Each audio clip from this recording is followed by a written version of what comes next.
CM Pema Khandu किसको uncle कहा होगा आप लोग तीनों में से, आपका क्या विचार है? तो अपो भाई को यहाँ पूछो उसका एज कितना है।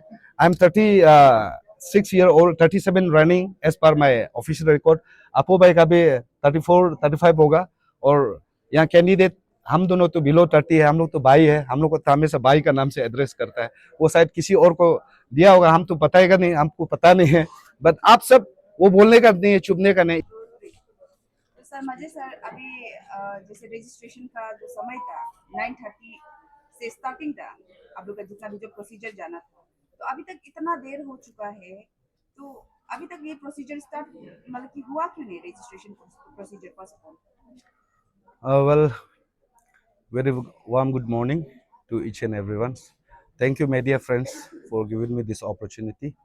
Well, it's regarding registration process. Day before yesterday, on 3rd February 2026, we had meeting with the Chief Election Commissioner, Registration Committee at SP office. Meeting conducted by the Superintendent of Police, Itanagar. So we discussed pros and cons of our representations. So it is one very unfortunate to inform you all that even President Apsu was absent there at meeting. तो president आपसू का जो meeting में absent था, और chief election commissioner and election commission team, registration committee, सबने meeting में एक finalise किया है कि इवन ऑन पुलिस प्रशासन से भी कहना है कि फ्री एंड फेयर में इलेक्शन होना है। For that free and fair elections, we the candidates, aspiring candidates, entire from assistant to president has submitted 3-point memorandum. That is number 1, release of bylaw. Number 2, appointment of registration committee from president and secretary. And third, date and venue. Declaration of date and venue. So first release of bylaw has been done कर चुका है, and we are waiting for registration committee so that कि आज का तारीख पे अभी registration शुरुआत नहीं हुआ। तो ये जो है हम लोग ने आगे डिस्कस किया।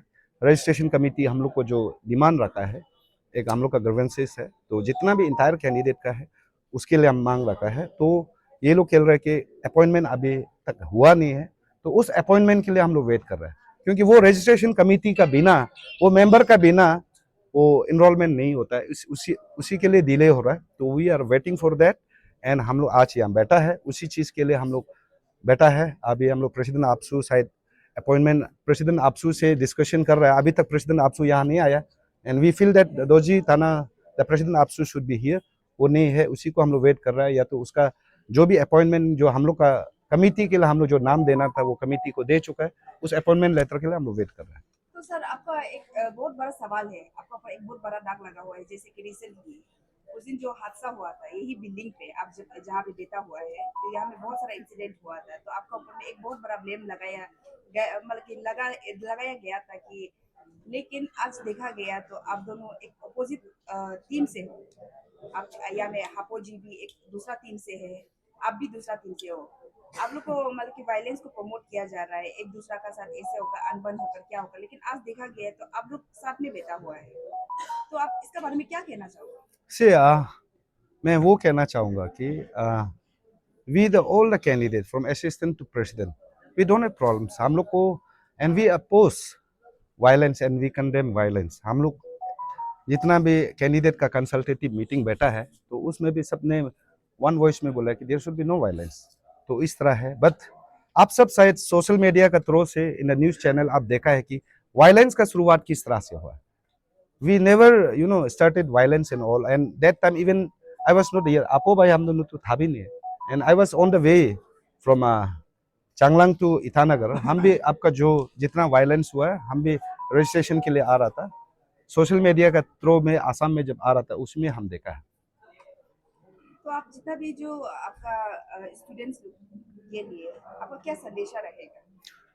तो स्टूडेंट्स कम्युनिटी को मेरा ये क्लियर कट संदेशा रहेगा कि सी in this 27 general conference come elections of APSU 2026, तो मैं ये जितने भी स्टूडेंट्स कम्युनिटी को मैं ये कहना चाहूँगा कि there is thousands and lakhs of students are there in Arunachal Pradesh, but 5 to 6,000 is going to get voting rights. तो उस वोटिंग राइट वाला को मैं ये कहना चाहूँगा कि this is the right time to revive the lost glory of the APSU.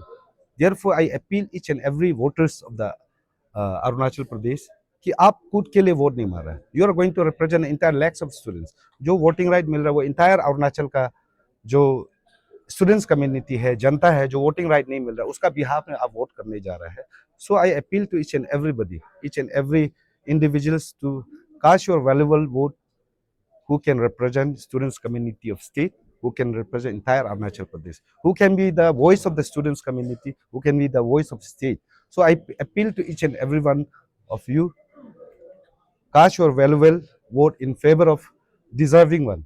मैं ये नहीं बोल रहा हूँ कि मुझे, चाहे वो आपो भाई का बात करो, हाँ अंकल मूच का बात करो, किसी को भी जो वोट करना है, डिजर्विंग वन को वोट करो, वो अपील करेगा. And so that those president and secretary, the other candidate can revive the lost glory of APSU. So, sir, this is the last question. What is your vision, your motto for the student of our state? अगर आप APSU post जीत गए तो आप अगर win कर गए तो what is your vision and motto? और आप जीता भी नहीं बोलने से आपका क्या सपना है? आपका vision and motto for the student? See, about the today, I'm former vice president of APSU. Since my college days, I have been attached with the student organization. I know the myths and reality of every issues of the state. Though it may be the issues of the education policies, though it may be the issues of the reservation policies, though it may be the issues of the boundary issues, though it may be the refugee, though it may be the unemployment issues. I know the myths and reality of the every issues of the state. In days to come, if I'm elected as a president of APSU, first and foremost, I'm going to revive the lost glory of the APSU, number one, and I'm going to represent. I want to be the voice of the students community, and I want to be the voice of the state as a whole. So there are so many my aim and objectives, agendas. Everything is there at the social media. Everything's there at in my manifesto.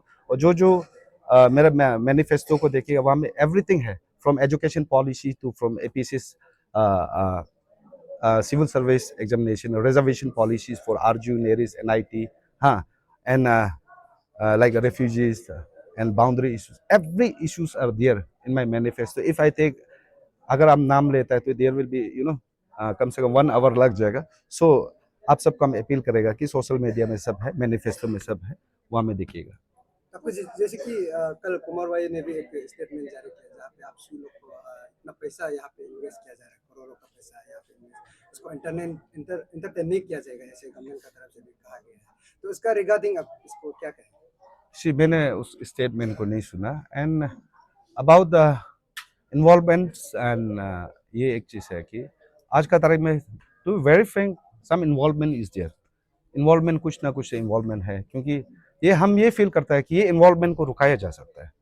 ये involvement को रुकाया जा सकता है. It's only the outgoing team जो अभी election commission अगर चाहेगा तो वो इन्वॉल्वमेंट को रुकाया जा सकता है. फॉर एग्जाम्पल्स, आज का तारीख में इन्वॉल्वमेंट कहाँ में है?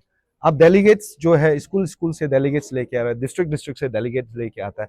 अगर वो उस डेलीगेट्स को यहाँ में एकोमोडेशंस जो होटल है, होटल में रहता है, अगर कैम्प देता है, अगर हर कोई जो है आउटगोइंग टीम जो आपका चीफ इलेक्शन कमिश्नर से लेकर ये आपका प्रेसिडेंट, आउटगोइंग प्रेसिडेंट, अगर यहाँ अकोमोडेशन होता है तो कैंडिडेट का एक्सपेंडिचर नहीं होता है. बट इसलिए होना पड़ रहा है कि आप एग्जाम्पल आज हम लोग ने कहा कि जितना भी रजिस्ट्रेशन प्रोसेस है स्टूडेंट्स का बात नहीं होता है, फ्री में हम लोग कैंडिडेट बियर करना पड़ रहा है. वेयरएस हम लोग को कैंडिडेट को देने दे रहा है, तो उसमें इन्वॉल्वमेंट है. अगर आउटगोइंग कमिटी चाहेगा तो वो उसको कैंडिडेट से भी नहीं लेके, डेलीगेट से भी नहीं लेके वो फ्री किया जा सकता है. बट आज का तारीख में डेलीगेट से लेगा बोल रहा है, चाहे वो आरजू का हो, नेरिस का हो, NIT का हो, डिस्ट्रिक्ट स्टूडेंट यूनियन का हो. तो हम लोग का जितना भी कैंडिडेट ने कंसल्टेटिव मीटिंग में ये तय किया कि तब तो डेलीगेट से हम लोग लेने नहीं देगा, जो कैंडिडेट है हम लोग बियर कर लेगा. तो इस तरह का अगर उसमें कैंडिडेट से भी नहीं लेना, डेलीगेट से भी नहीं लेना, उसमें फाइनेंशियल इन्वॉल्वमेंट कम होगा. डेलीगेट जो मोबिलाइजेशन में डिस्ट्रिक्ट से यहाँ लेके आने में अगर आउटगोइंग APSU टीम, अगर कॉन्फ्रेंस कमेटी अगर वो करवाता है तो वो एक्सपेंडिचर नहीं होगा. अभी जितना भी वहां से लेके आना, टू एंड फ्रो, यहाँ रहना, खाना पीना, वो ऐसे कैंडिडेट हमको करना पड़ेगा. वो इसलिए यहाँ में इन्वॉल्वमेंट है. तो ये जो है मैकेनिज्म निकला जा सकता है. In days to come, if I am elected as president of APSU, I am going to minimise the financial involvement in the AAPSU election. मैं जरूर कोशिश करूंगा, और जितना भी है एब्सोल्यूट 100% नहीं कर पाएगा, but I am going to minimise the financial involvement in the AAPSU election.